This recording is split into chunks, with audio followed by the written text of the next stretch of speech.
ಪೊಲೀಸರು ಸಲ್ಲಿಸಿರ್ತಕ್ಕಂಥ charge sheet ಏನಿದೆಯಲ್ಲ, ಆ ಚಾರ್ಜ್ ಶೀಟ್ ಸಾಕಷ್ಟು ಸತ್ಯಗಳನ್ನ ಬಯಲಿಗಿಳಿತು.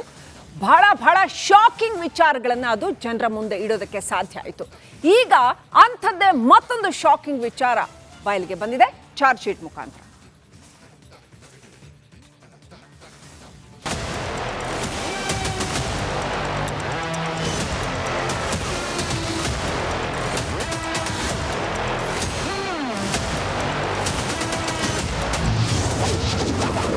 ಲಿಪ್ಸ್ಟಿಕ್ ರಾಣಿಯ ಮನೆಯಲ್ಲಿ ದರ್ಶನ್ ಗಿಫ್ಟ್.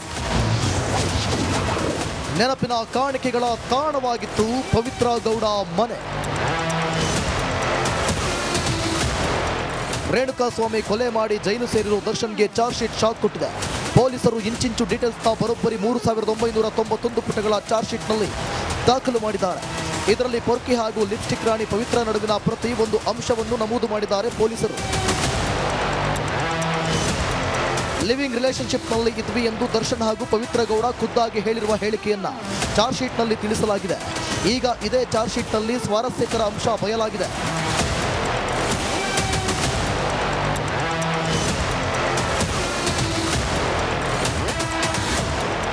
ಎಸ್, ನಟ ದರ್ಶನ್ಗೆ ಬರುತ್ತಿದ್ದ ಗಿಫ್ಟ್ ನೆನಪಿನ ಕಾಣಿಕೆಗಳು ಪವಿತ್ರ ಗೌಡ ಮನೆಗೆ ಹೋಗ್ತಾ ಇದ್ವಂತೆ. ಮೆಜೆಸ್ಟಿಕ್ ಚಿತ್ರದ 20ನೇ ವರ್ಷದ ನೆನಪಿನ ಕಾಣಿಕೆ, ಕಾಟೇರ ಚಿತ್ರದ 50ನೇ ದಿನದ ನೆನಪಿನ ಕಾಣಿಕೆ ಹಾಗೂ ಇನ್ನಿತರ ಗಿಫ್ಟ್ಗಳು ಪವಿತ್ರ ಗೌಡ ಮನೆಯಲ್ಲಿ ಪತ್ತೆಯಾಗಿವೆ. ಇದಿಷ್ಟೇ ಅಲ್ಲ, ದರ್ಶನ್ ಹೋಗುತ್ತಿದ್ದ ಕಾರ್ಯಕ್ರಮಗಳಲ್ಲಿ ನೀಡುತ್ತಿದ್ದ ಶೀಲ್ಡ್, ಹಾರ, ತುರಾಯಿಗಳು ಪತ್ತೆಯಾಗಿದ್ದು ಇವುಗಳನ್ನು ಪೊಲೀಸರು ಜಪ್ತಿ ಮಾಡಿದ್ದು. ಈ ಬಗ್ಗೆ ಎಲ್ಲ ಮಾಹಿತಿಯನ್ನ ಪೊಲೀಸರು ಚಾರ್ಜ್ ಶೀಟ್ನಲ್ಲಿ ದಾಖಲಿಸಿದ್ದಾರೆ. Nagaraj, crime bureau, republic Kannada.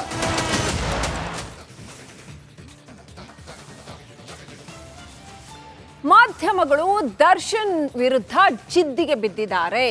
Darshan ಅನ್ನ ಮೀಡಿಯಾಗಳು ಟಾರ್ಗೆಟ್ ಮಾಡ್ತಾ ಇದ್ದಾರೆ. ಹೀಗಂತ ಯಾರು ಹೇಳ್ತಾ ಇದ್ದಾರೆ? ನಿರ್ಮಾಪಕ ಕೆ ಮಂಜು ಹೇಳ್ತಾ ಇದ್ದಾರಂತ. ಈ ತರ ದರ್ಶನ್ ಅವರನ್ನ ಬೆಂಬಲಿಸಿ ನಿರ್ಮಾಪಕ ಕೆ ಮಂಜು ಮಾತನಾಡಿರ್ತಕ್ಕಂಥದ್ದು. ಆರೋಪಿ ದರ್ಶನ್ಗೆ ಜಾಮೀನು ಸಿಗುತ್ತೆ, ಆದ್ರೆ ಮಾಧ್ಯಮಗಳು ಟಾರ್ಗೆಟ್ ಮಾಡಿದ್ದಾವೆ ಅಂತ ಕೆ ಮಂಜು ಹೇಳ್ತಾ ಇದ್ದಾರೆ.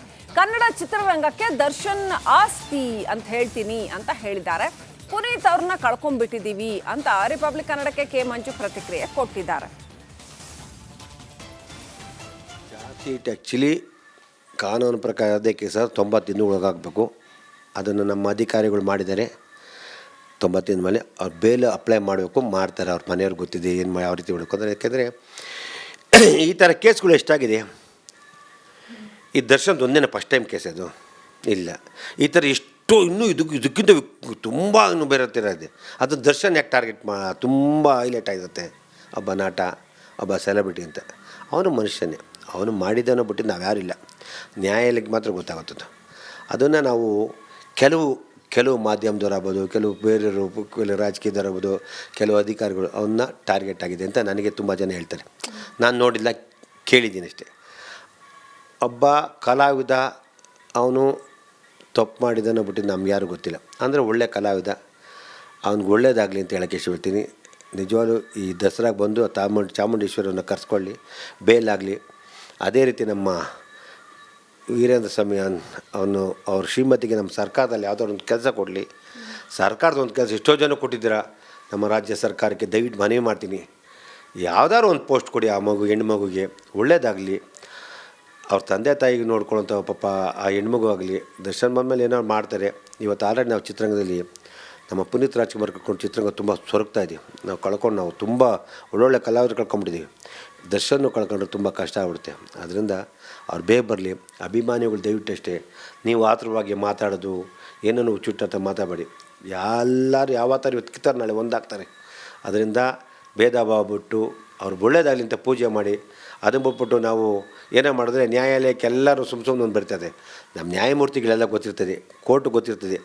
ಕೋರ್ಟ್ಗೆ ಆ್ಯಕ್ಚುಲಿ ಬೇಲ್ ಕೊಡಬಾರ್ದು ಅಂತ ಎಷ್ಟೋ ಜನ ಬೇಕು ಅಂತ ಮಾಧ್ಯಮದಲ್ಲಿ ಆಗ್ತಾ ಅಂತ ಹೇಳ್ತಾರೆ. ಮಾಧ್ಯಮದವ್ರಿಗೆ ಸರ್ಕಾರದವ್ರು ತುಂಬ ಜನ ಏನು ಹೇಳ್ತಾವ್ರೆ, ಅದನ್ನು ಹೈಲೈಟ್ ಆಗಲಿ ಹೇಳ್ತಾರೆ. ಅದನ್ನು ನ್ಯಾಯಾಲಯ ಗೊತ್ತಿರ್ತಿ ಅವ್ರು ಎಂತೆಂಥ ಕೇಸ್ ಕೊಡಬೇಕು ಅಂತ. ನ್ಯಾಯಮೂರ್ತಿಗಳು ದಯವಿಟ್ಟು ಅವನಿಗೆ ಬೇಗ ಬೇಲ್ ಕೊಡಲಿ ಅಂತ ನಾನು ಮನವಿ ಮಾಡ್ತೀನಿ. ನನ್ನ ವೈಯಕ್ತಿಕ ವಿಚಾರ ನಾನು ಮನವಿ ಮಾಡ್ತೀನಿ. ಯಾಕೆಂದ್ರೆ ತುಂಬ ಜನ ಪ್ರೊಡ್ಯೂಸರ್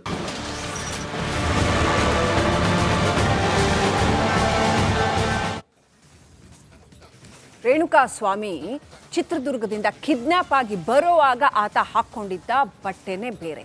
ಆತ ಶವವಾಗಿ ಬಿದ್ದಾಗ ಆ ಶವದ ಮೇಲೆ ಇದ್ದಂತಹ ಬಟ್ಟೆನೇ ಬೇರೆ. ಅಂದ್ರೆ ಮಧ್ಯದಲ್ಲಿ ಏನ್ ನಡೀತು ಹಾಗಾದ್ರೆ? ಏನ್ ಮಾಡಿದ್ರು ಇವರುಗಳು? ಅದನ್ನ ಹುಡುಕೊಂಡು ಹೋಗಿದ್ದಂತಹ ಪೊಲೀಸರಿಗೆ ಸಿಕ್ಕಿದ್ದು ಸ್ಫೋಟಕ ಸತ್ಯ.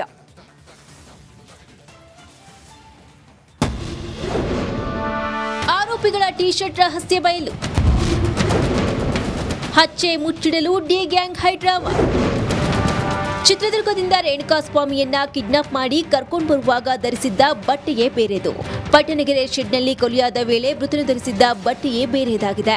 ತನಿಖೆಯ ವೇಳೆ 2 ಫೋಟೋಗಳನ್ನ ನೋಡಿದ ಪೊಲೀಸರಿಗೆ ಎರಡೆರಡು ಶರ್ಟ್ ಹೇಗೆ ಬಂತು ಅನ್ನೋ ಅನುಮಾನ ಕಾಡತೊಡಗಿತು. ವಿಚಾರಣೆ ವೇಳೆ ಸ್ಫೋಟಕ ರಹಸ್ಯ ಬಯಲಾಗಿದೆ. ಆರೋಪಿಗಳು ಬಟ್ಟೆ ಖರೀದಿಸಿದರ ಹಿಂದೆ ಖತರ್ನಾಕ್ ಪ್ಲಾನ್ ಇದ್ದದ್ದು ಕಂಡುಬಂದಿದೆ. ರೇಣುಕಾಸ್ವಾಮಿ ಕೊಲೆ ಬಳಿಕ ಸಾಕ್ಷಿಯನ್ನ ಮರೆಮಾಚಲು ಆರೋಪಿಗಳು ಹೊಸ ಬಟ್ಟೆಯನ್ನ ಖರೀದಿಸಿದ್ರು. ಸರೆಂಡರ್ ಆಗುವ ಮೊದಲು ಫುಲ್ ಆರ್ಮ್ ಟಿ ಶರ್ಟ್ ಅನ್ನ ಖರೀದಿಸಿದ್ರು. ಆರ್‌ನಗರದ ಟ್ರೆಂಡ್ಸ್ ಶೋರೂಮ್ನಲ್ಲಿ ಟಿ ಶರ್ಟ್ ಖರೀದಿಸಿದ್ರು. Dhanaraju, Deepu, Nandeesh, Raghavendra, Nagaraj full arm T shirt ಅನ್ನ ಧರಿಸಿ ಸರೆಂಡರ್ ಆಗಿದ್ರು. ಟ್ಯಾಟೂ ಮುಚ್ಚಿಡಲು ಆರೋಪಿಗಳ ಯತ್ನ.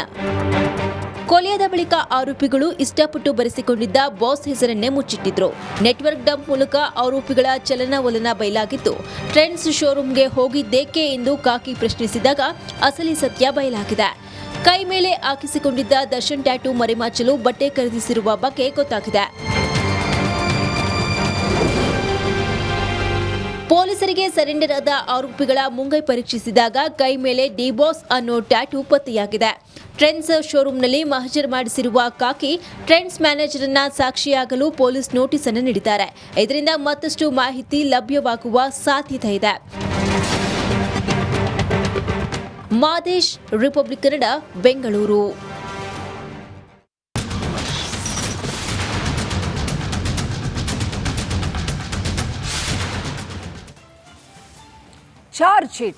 ಚಾರ್ಜ್ ಶೀಟ್ ಸಲ್ಲಿಸಿದ ಬಳಿಕ ಅದೆಷ್ಟೊಂದು ಸತ್ಯಗಳು ರಿವೀಲ್ ಆದವು ಅನ್ನೋದನ್ನ ನೀವು ಎಲ್ಲರೂ ನೋಡಿದ್ದೀವಿ.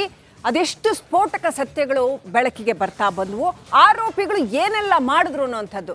ಈಗ ಚಿತ್ರದುರ್ಗದ ದರ್ಶನ್ ಅಭಿಮಾನಿ ಸಂಘದ ರಾಘವೇಂದ್ರ ಇದ್ನಲ್ಲ, ರೇಣುಕಾಸ್ವಾಮಿನ ಕಿಡ್ನಾಪ್ ಮಾಡಿ ಕರ್ಕೊಂಡು ಬಂದಿದ್ದ ಮನುಷ್ಯ, ಆತನ ಕಳ್ಳಾಟ ಕೂಡ ಇದೇ ಚಾರ್ಜ್ ಶೀಟ್ನಲ್ಲಿ ರಿವೀಲ್ ಆಗಿದೆ.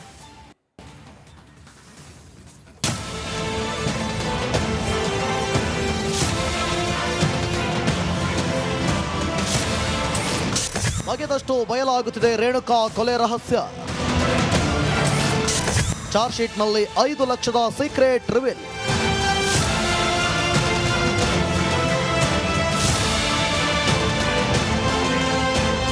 ಚಿತ್ರದುರ್ಗದ ರೇಣುಕಾಸ್ವಾಮಿ ಕೊಲೆ ಕೇಸ್ನಲ್ಲಿ ಡಿ ಗ್ಯಾಂಗ್ ಕಂಬಿ ಎಣಿಸುತ್ತಿದೆ.